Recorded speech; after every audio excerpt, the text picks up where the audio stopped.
Hey there YouTube, I'm Bubbins, and things are going very, very poorly in Eastern Thanalan. Dead bodies lie on the streets of Camp Drybone. The Church of St. Adama struggles to bury the dead fast enough, and many flock to the ghost town called the Golden Bazaar over rumors of mithril deposits. All find themselves struggling 5 years after the calamity, which has left a huge chasm in the landscape, unearthing ruins. Nearby, a giant fragment of Lovin has fallen, spawning massive crystal formations. Now, I know most people don't do side quests in Final Fantasy XIV, especially in A Realm Reborn, but I have personally found myself to enjoy so much more of the game when I actually understand the various locations.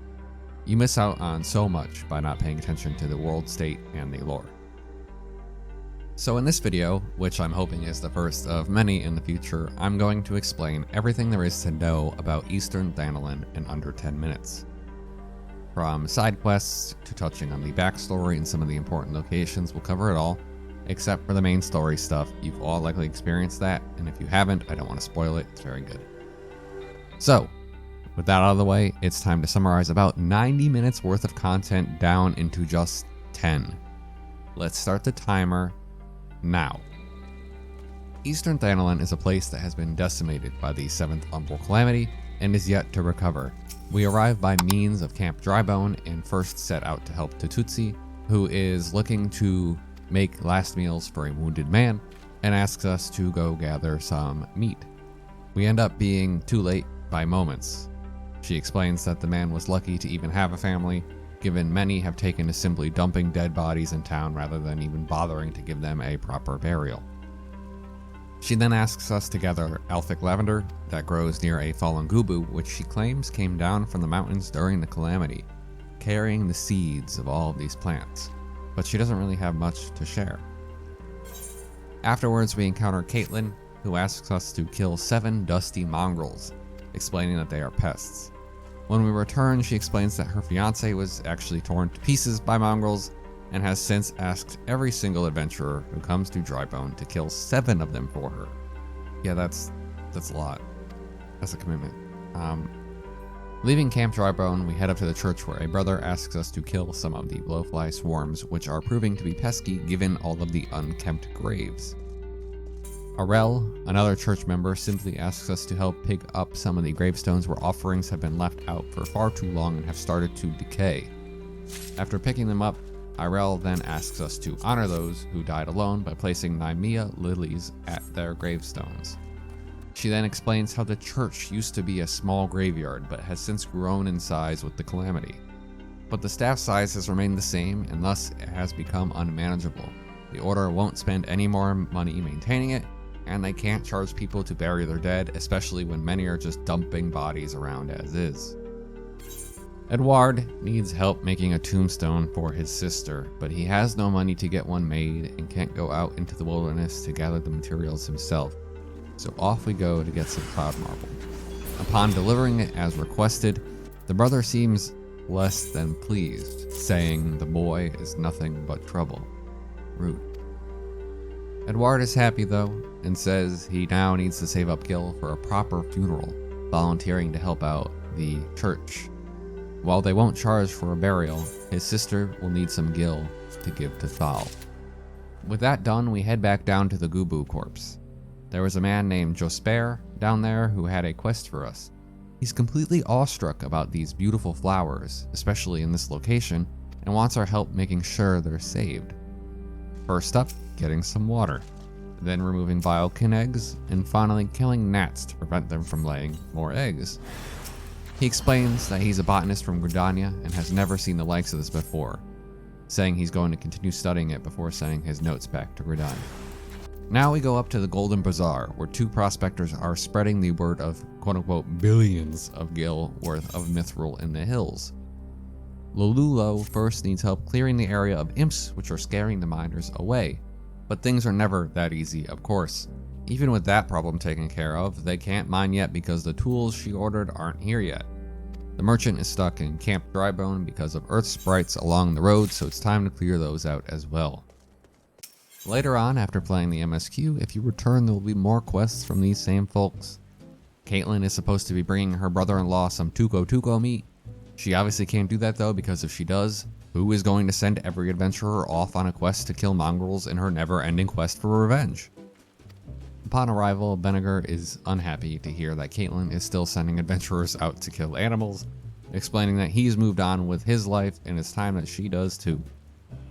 Now that we're here though, he needs help, explaining that this town is about to be very rich, though no one else besides these two seem to be very convinced. He wants to earn a fortune by building the inn all the miners will have to stay at, but needs people who can actually build it. So it's time to hang up some posters and then hand out hiring notices to complete strangers. But of course, we're still not done. Venager needs a sample of the stone from the invisible city they uncovered, which if you played the main story, you know is full of rotting, shambling corpses. It's great.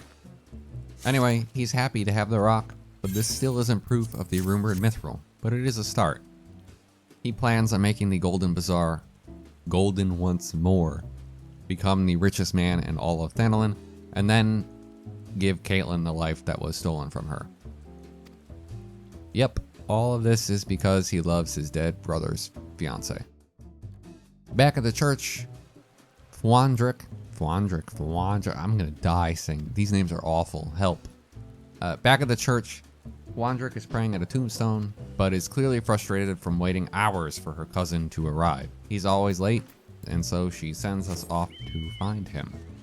As you might expect, he's being harassed by some monsters from Halatali, so we save him and head back, where she jokes about him almost needing a burial, but that'd be the first one he wasn't late for. His own.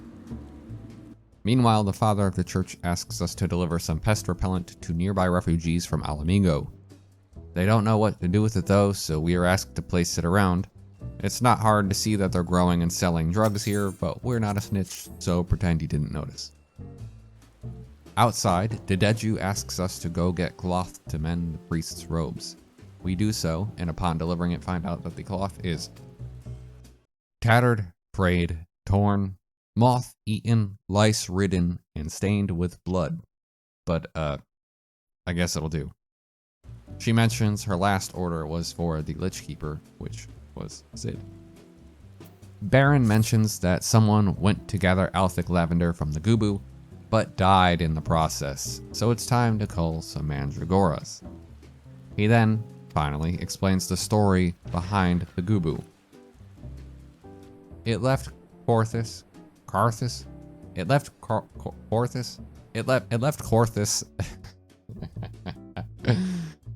Corthus after the calamity shattered its native mountains, wandering for years, gathering seeds as it went.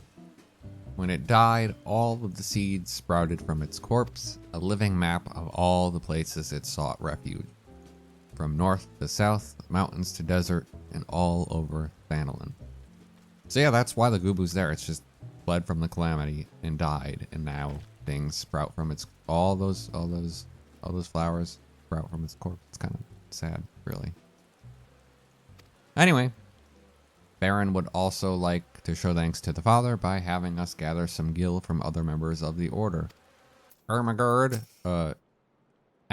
bakes some cinnamon cookies for him.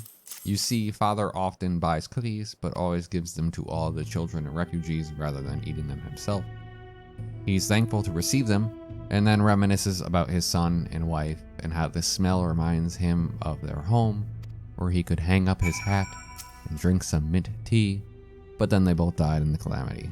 This zone is so sad. It's so sad. Finally though, we're done with these areas and we move over to Highbridge, where Helmhart is having a life and death emergency that only 3 bottles of furball blood can solve. Upon retrieval, he stirs them up, spits in it, and shakes the mixture together. Then we're asked to grab a dollop and spread it on his scalp. Why?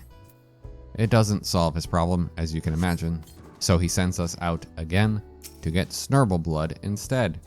After doing so, he makes us massage it into his scalp again, and it does nothing. Gogoshu is part of a team sent to explore the new Baladian ruins, which is the city that came before Ul'dah, that were unearthed, but they're having issues with buzzards. understandable considering his size and the fact that they're right next to a giant cliff. Wouldn't want to get picked up and dropped. The nearby Claudian is having the same issue and suggests we put up some scarecrows across the way to help him with the problem. He's also deathly afraid of heights, so this isn't going to be a fun project for him. The last thing he needs though is more help, so he has us deliver a request to the Order up the way on his behalf. There, Kyokyozo needs beasts slain to make the area safer. To make the area safer for those on pilgrimage. After that, she sends us back to Highbridge to deliver a proposal to open an airship route between here and Ul'dah. The last quest is from a man named Floating Stone, hiding away in these tunnels. He just wants some rocks. That's it. Get some rocks. Don't ask me why this quest exists. It's the last quest in the zone. Get some rocks.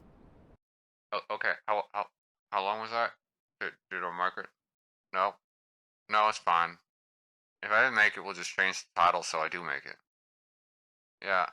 Yeah, I know the whole point was to get it under 10 minutes, but I'm not the one who decided to put all this into a random zone. Like, don't blame me. Anyway, that's it. Thank you so much for watching. As always, appreciate the support. Apologies that we missed a week there. I've just been very tired, and this was actually a monumental task. Like I said, it was 90 minutes of footage, but not only do you have to record that, and then you have to try to summarize it down into a way that fits into 10 minutes, then you got to go splicing through all that footage. It's just a whole lot. But I wanted to do this for a very long time, and I just was so tired. But I don't know. I don't know if it'll turn out 100% what I had in my vision. But even if I get it to 80%, I'm going to be happy because, you know, it's just the first version. But yeah, that's it. If you want to directly support the channel, there's a Patreon linked in the description below. I'm probably going to start adding my spreadsheets into there as part of the monthly reward, or weekly. I don't know how often I'm releasing that yet. If you subscribe, you get access to my schedule at the beginning of every week, so you know what videos are coming out. You also know exactly what videos you've missed if I decide to suddenly not release a video like I did last week. But they all get delivered eventually. And yeah, thank you so much for watching. This audio is 17 minutes long, and I know I did mess up a lot and had to repeat a lot of stuff, but hopefully this fits into 10 minutes, because if it doesn't, oh well. For now though, I think that's it. I'll see you next time.